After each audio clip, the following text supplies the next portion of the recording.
আমরা গতকাল থেকে যে ঘটনাগুলো ঘটছে আমরা মনে করি এগুলো একটি সুবিস্তৃত বিবরণ আপনাদেরকে দেওয়া প্রয়োজন।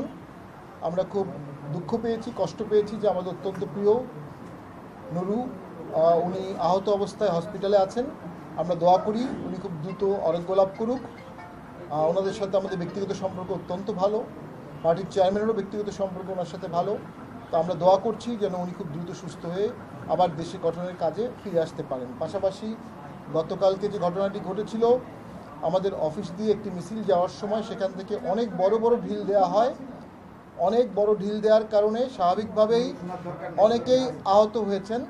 আমরা এখন পর্যন্ত প্রায় 30 জনের নাম পেয়েছি আমাদের দলীয় নেতাকর্মী যারা হাসপাতালে চিকিৎসা নিয়েছে। কারো মাথা ফেটেছে, কারো হাত কেটেছে, কারো কানে আঘাত লেগেছে।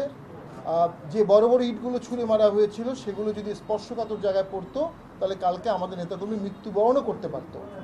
পরবর্তীতে পুলিশ এবং সেনাবাহিনীর সহযোগিতায় ব্যাপারটিকে কুল ডাউন করা হয়। আমরা আমাদের পার্টি অফিসের ভিতরে চলে আসি, গণ অধিকার পরিষদও তাদের মিটিং শেষ করে চলে যায়।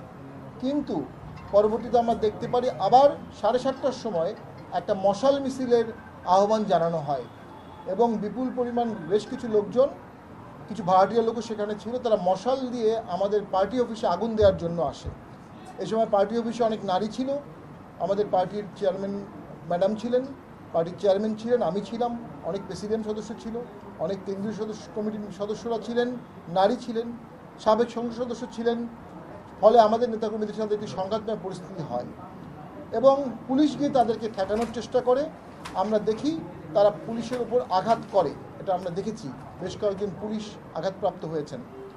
এরপরে সেনাবাহিনী আসে, সেনাবাহিনী এসে আমাদেরকে বলে 5 মিনিটের মধ্যেই আপনারা পার্টি অফিসের ভিতরে ঢুকে যান। আমরা বলি আমাদের অফিসে আগুন দিলে কি হবে? সেনাবাহিনী বলে আমরা সেটা দেখব। আমরা সেনাবাহিনীর কথার ভরসায় রেখে পার্টি অফিসের ভিতরে চলে আসি, সকলেই।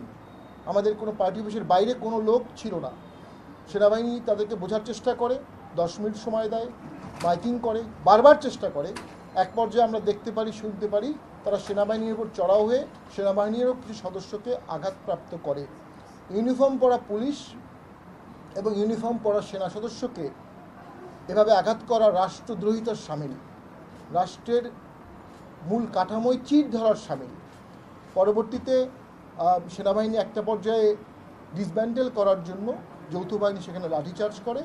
আমরা পরে জানতে পেরেছি সেই লাঠিচার্জে নুরু অত্যন্ত আহত হয়েছেন। আমরা খুব দুঃখ পেয়েছি, কষ্ট পেয়েছি।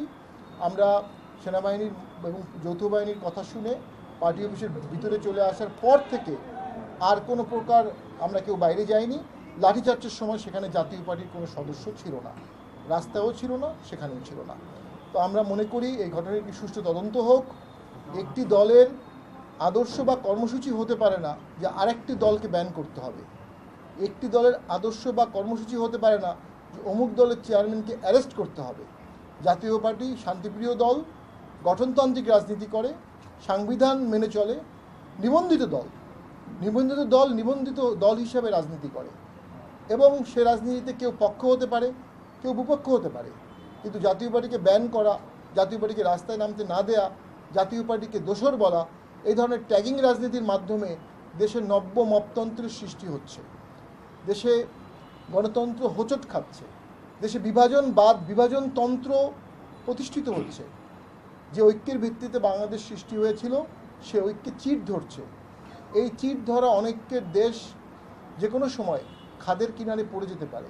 আমাদের সকলের দায়িত্ব এই দেশকে খাদের কিনারে পড়ে না গিয়ে দেশটিকে সামনের দিকে নিয়ে যাওয়া, সহাবস্থান সৃষ্টি করা।